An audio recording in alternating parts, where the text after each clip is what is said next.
The following story has been brought to you by StoriesToInspire.org. And there's a story about a Yid who passed away in Eretz Yisrael, a regular, simple, Pashut Jew. And unfortunately, he died childless. He didn't have any parents. He didn't have any children, no relatives, no one to say Kaddish. The Amana begged the Chevra Kadisha, let's get a minyan together and let's go and recite Kaddish on the grave. And he was nifter. He passed away on a Friday morning. And interesting hashkocha things. Of course, we try to bury a person right away. Things happen. They weren't successful at burying him on Erev Shabbos. So they made the Levaya for Motzei Shabbos. And comes Motzei Shabbat, and there was a well-known Sephardi Tamid Chacham, a Sephardi Rav who passed away. And he was also going to be buried by Har HaZeisim, and that because of the huge crowds that took up a lot of the time, they weren't able to schedule the Levaya for this Pashut Sephardi Yid who was going to be buried in Har HaZeitim. They didn't schedule it until about 1:30 in the morning. Comes 1:30 in the morning, and they're looking to get a minyan. Chevra Kadisha, they got together 9 people. They need to go to Har HaZeisim for the burial of this Yid. There are no children. They want to get a minyan. They want to at least have a Kaddish by the Mokum HaKvura.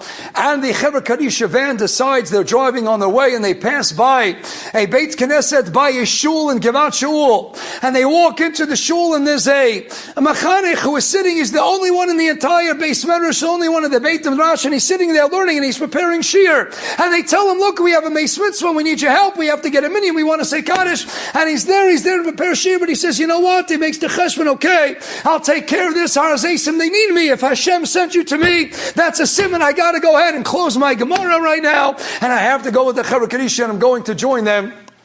And he joins them, and they go travel to Har HaZeisim. There they are, 1:30, 2 o'clock in the morning.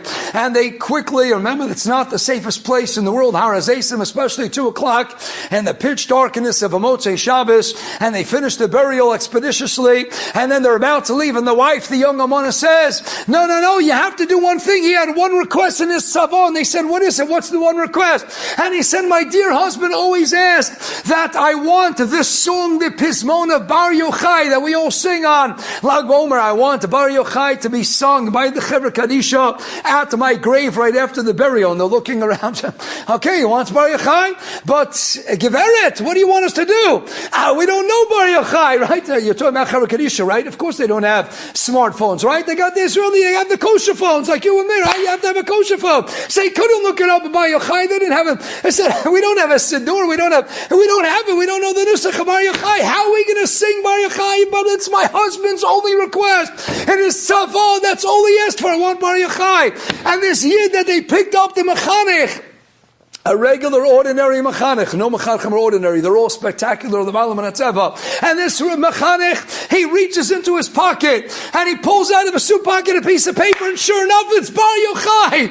One piece of paper in this mechanech's pocket. He pulls it out, and it's, believe it or not, the Pismon, the song Bar Yochai. So he brings everybody around and he holds it up, and they have the flashlight. And together, the minyan, the tzumtzum, the 10 holy heilige Yidden, they recite and they sing and they dance Bar Yochai, and the Amona's crying away and tears cascading down her face. So happy my husband got his last request, Bar Yochai, and it was a leibedike geschmack of Bar Yochai. We're singing and dancing with the Heslavas geschmack. And they turn to this mechanech and they say, you have to tell us, Rabbi Yid, what in the world were you doing? It's not close to Lag BaOmer. Why in the world was Bar Yochai in your pants pocket? He says, I'm telling you, you're not going to believe me. Mora Rabbi says, this is a true story. Rabbi Ephraim Shabani, listen to this hafla de gashkocha. He says, I was walking on Erev Shabbat, on Erev Shabbos, I was walking with my young daughter to shul, to the Beit Knesset, and she noticed there was a piece of paper on the floor in the street, and she picked it up, and I saw there were Hebrew words on it. So I said, Hebrew words, let me put it into my pocket, and we get to shul, we get to the Beit Knesset, I'll put it into the Genizah, I'll put it into Shemus. And lo and behold, I forgot by the time I got to shul, I forgot to put that piece of paper into Shemus. Not only that, the whole Shabbos, I forgot to put it into Genizah. It was sitting there in my right pants pocket the whole Shabbos. And then I got to tell you, Motzei Shabbos, my wife and I were away. And then we were driving, and then we got a flat tire, and she was going to take care of it. I had to prepare Shia for the next morning. And we happened to be by this Beit Midrash in Givat Shul. I said to my wife, you take care of the car. Let me go learn how to prepare Shia in Givat Shul. I've never been in that Beit Midrash my entire life. It's That's the first and only time I was in that Beit Midrash. And you, Chevra Kadisha, you decided to stop by one single Beit Midrash in all of Yerushalayim HaKodesh. And the one Beit Midrash that the Chevra Kadisha with their van stopped by was the one Beit Midrash where I was learning, preparing Shir, where I don't even live nearby. And I've never sat in that Beit Midrash my entire life. And that first time that I'm there, you call me and I'm the 10th person you need for the minyan. And I had to prepare Shir, but you know what I said? But welcome Sheina Noshim, I need to step up to the plate. You need me, I need to go ahead and do this chesed shalemes. And here I am, and Hashem pulled me here. And now I reached into my pocket. What's the piece of paper that my young daughter picked up from the floor as we were walking to the Beit Knesset on a Friday afternoon before Shabbat Kodesh? What's the piece of paper? Lo and behold, Bar Yochai. Not even close to Lag Bomer. And that's the piece of paper that I had in my suit pocket. Here we are, Motzei Shabbat. And I have in my suit pocket, Bar Yochai. Look, Hashem Yisborach orchestrated all these events so that he would have the schut of having the fulfillment, the actualization of his well-known request. And they turn to the Amon and they say, why Bar Yochai? She says, you don't understand, my husband, he might have been a simple, erlicha, honest, yasher dika Jew.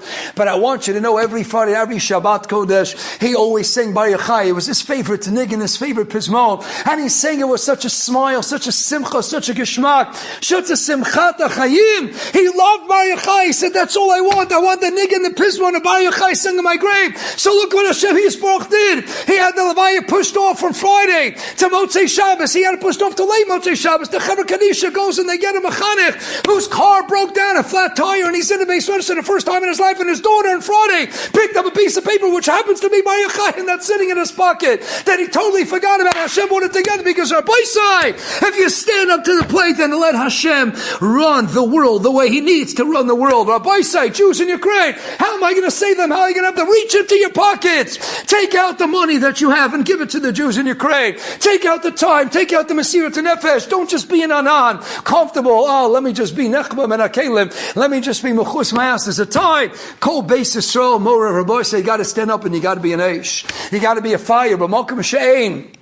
Anoshim, heshtadelios ish, heshtadelios eish, heshtadelios, someone who says, if Hashem Yisborach needs me to help, I'm going to go ahead and do what I can. Enjoyed this story?